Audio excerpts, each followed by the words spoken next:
Sanobar opa, hozir Toshpo'latov Elyor yonida o'zimizda analiz natijalarida jigar sirrozi bilan shu Hindistonga yo'llanma bergan. Berishayotgan shunga hozir bu yerdagi analizlar qanaqa chiqdi?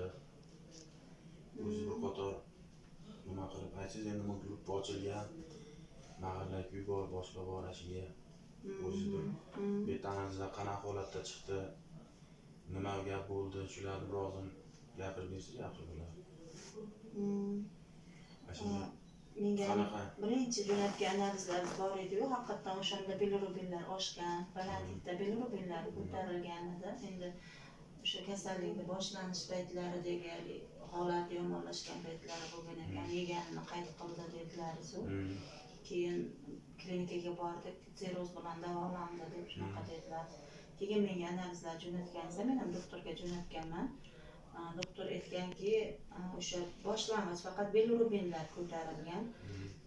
Mashhadga kelib, Hindistonga kelib, bir qator tekshiruvlardan o'tishini tavsiya qildi. Mabodo betga kelganda, endi hozir O'zbekistonda xulosasi bilan dedi, aniq 100% tashxis bo'lmaydi deb shunaqa dedi.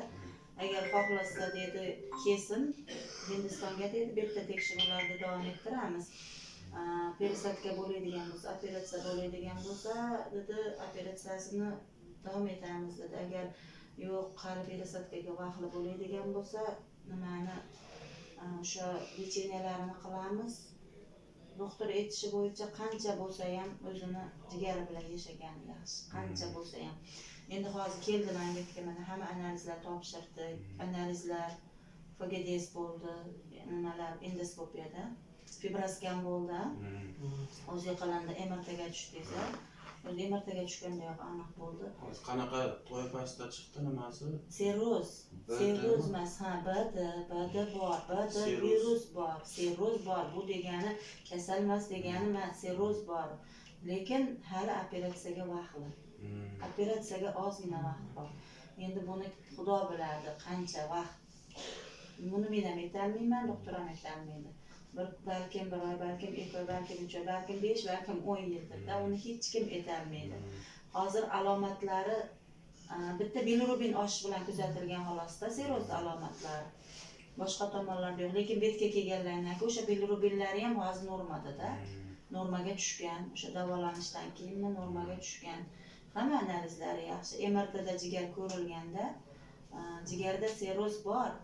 Lekin operatsiya perisadka darajasiga hali yetmagan.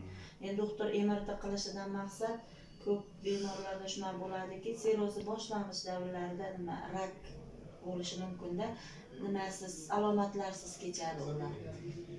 Shuning uchun o'shani ko'rmoqchi bo'ldi-da, MRT qildi, lekin unaqa narsa yo'q. Jigarda hech qanaqa dog' ham, nima ham, rak ham, unaqa narsalar ham, Xudoga shukr, unaqa narsalar ham topilmadi. Aslida 6 oy, 3 oyda haliginaqaga tushib tashlab turasan. Ha, aytishdi doktorda o'zi. Nima dedi? FGDSga dedi, nima, endoskopiya dedi. Chunki bularda nimada hozir endoskopiya qilganda aytdi, bir 3 ta joyida nima bor, kengayish bor-da, o'sha qon ketish xavfi deyiladi endi bu. O'shanaqa narsa turibdi, lekin hali bog'lashmadi uni. Qon ketish ketgan yo'qda bog'lashmadi. Shuning uchun har 3 oyda endoskopiya dedi, har 6 oyda MRTni takrorlab turasizlar dedi. Bu MRT o'sha nimalarni bilish uchun yana. Ya'ni dog', rak, shunga o'xshagan alomatlar kelib chiqmaymi shuni bilish uchun, endoskopiya qon ketishini xavfini olish uchun. Agar mabodo yana shunaqa kengayishlar bo'lsa, kattayib qolsa, nimalar?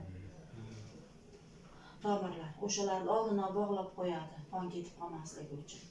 O'shanga yetdi nimani 3 oyda endoskopiya qilasan, har 6 oyda dedi, mana shu analizlarni qaytarib topshirib turish kerak. Lekin ungacha ham, masalan, 3 oygacha ham sizda qanaqadir alomatlari boshlansa, ya'ni biror joydan qon ketish, ko'nglingiz aynib turadi tag'in nima bo'ladi? Ya'ni azdan qon tushish holati bo'ladi. Qayerdan bo'lmasin, burningizdan yoki orqa peshobdan yo og'izdan mana shu qon ketish alomatlari bo'lsa, qorningiz shishsa, nima atsit suv to'plansa, keyin yo ko'p uyquchanlik, ensefalopatiya holati. Bunda bilirubin oshganda, shuning uchun o'sha ensefalopatiya xavfli. o'shunaqa holatlar bo'lsa, endi oldida turgan odam doimiy kuzatib turadi. Bu degani yotib olish yo nazoratda turish kasal degani emas. Siz normal holatga o'rganishingiz kerakda. O'shalar kuzatib turishadi. Shunaqa holatlardan birortasi agar bo'lsa, shu analizgacha ham darrov bizga aloqaga chiqasiz. Yana boshqatdan tekshiruvlarni qilamiz. Kerak bo'lsa O'zbekistonda bo'lmasa chetga chaqiramiz. Shunga qarab davo choralarini ko'ramiz deyishdi doktorimiz.